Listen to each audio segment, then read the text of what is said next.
Hi, my name is Suzanne Freitas, and I am the founder and CEO of Soft Landing Society. Today, I'm going to be talking about emotional abuse and why it's important. It's actually a lot of the focus of this company is on helping women to understand what emotional abuse looks like, what it feels like, and to help you to recognize it if it's in your life and get away from it. So, first of all, I want to say that emotional abuse is really insidious and it's really hard to track. And there are no statistics on it that are useful. The UN acknowledges that it's a big problem, but they don't track it. They only track physical abuse. The Centers for Domestic Violence in various countries also acknowledge that emotional abuse is a problem, but they also don't track it. They track physical abuse. And they also tend to help more women with physical abuse because it is very scary and dangerous and important, but emotional abuse is where all abuse begins. And that is what we have to start talking about and acknowledging is that without the beginning of emotional abuse, there isn't anything else. And after emotional abuse, there are a lot of different kinds of abuse that also happen. Emotional abuse is what gets you sucked in, it's what gets you trapped in the relationship.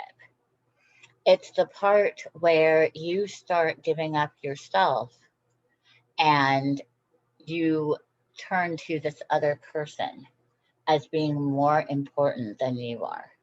That is the core of emotional abuse. And emotional abuse is not love, and it is dangerous, and it's scary, and it's embarrassing because you want to think that you are a strong, independent woman. I never spoke about my abuse. I didn't recognize it, but if I was uncomfortable about something, I didn't really talk about it because it was really embarrassing. And one of the first things that I was asked to do was to give up makeup and especially lipstick, which I love. And it seemed so little.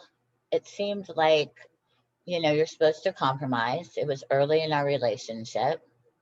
I was young and but I love lipstick. I love it. Um, and he really wanted me to stop wearing it, so I did. And that was one of those early steps because it starts really small and then it just gets bigger and bigger and bigger, and it makes sense at the time. Oh, okay, you really don't like the feel of lipstick. Like, I get it.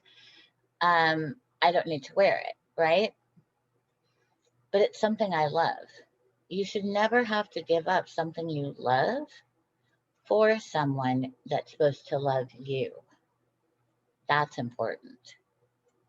They're supposed to love all of you. So if your thing is chocolate, mine isn't, but if that's yours, and someone asks you to give that up, even though there's no health reason, there's no good reason, they just think that you shouldn't be eating it, that's not right, no matter how they phrase it. That's the thing is the phrasing of it is what gets you started on this very slippery slope. So it starts with lipstick and then it goes to missing out on going out with your friends at night because they want to spend time with you. And then it moves on towards, well, I really don't like that friend. And maybe we don't need to have dinner parties. And it just gets, you lose yourself more and more. And something else that a lot of emotionally abusive people do is they will fake illness, so that every time you're moving ahead, every time you're really happy, every time something awesome is happening, they will get a migraine. Mine always got a migraine. Um, and if he was really up in the stakes, we had to go to the ER. And so if I was doing something that was really exciting, the next thing you know, he's got a horrible migraine, and I need to just take care of everything and take care of him. And then we had kids, and my kids are autistic and really easy to kind of agitate. And so I found out from my kids that he would just agitate them.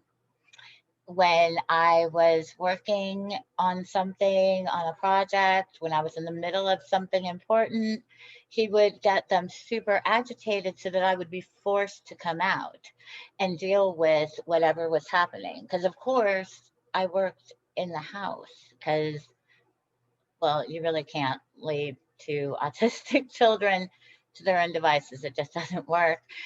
And, and he had the important job. And so that is how it goes. It goes slowly, and no one talks about it, and no one discusses what's happening in their home because I was embarrassed. I'm not going to talk about that. I'm not going to talk about the fact that he ends up with a migraine. That makes me sound like a horrible person.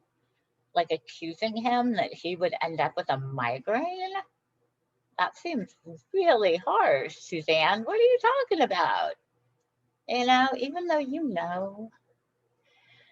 But it's, man, it is a hard, hard slog, let me tell you. And I refuse to stop talking about this. I refuse to let emotional abuse go by the wayside. It will come up periodically. It will come up in, a story about somebody famous, a story about somebody kind of famous, and people will talk about it for 5 minutes and then it goes away. And I'm not going to let it happen.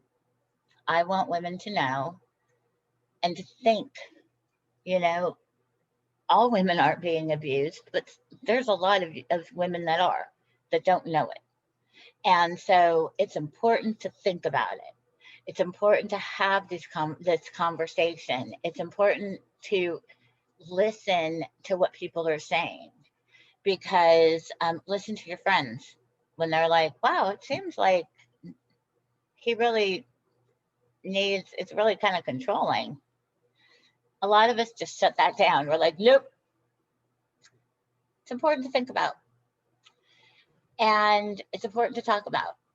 I'll be interviewing people who will also be talking about emotional abuse and other kinds of abuse, but this is key. This is important. It's how it all starts. It's the beginning, and that's what is important. So I hope you found this useful.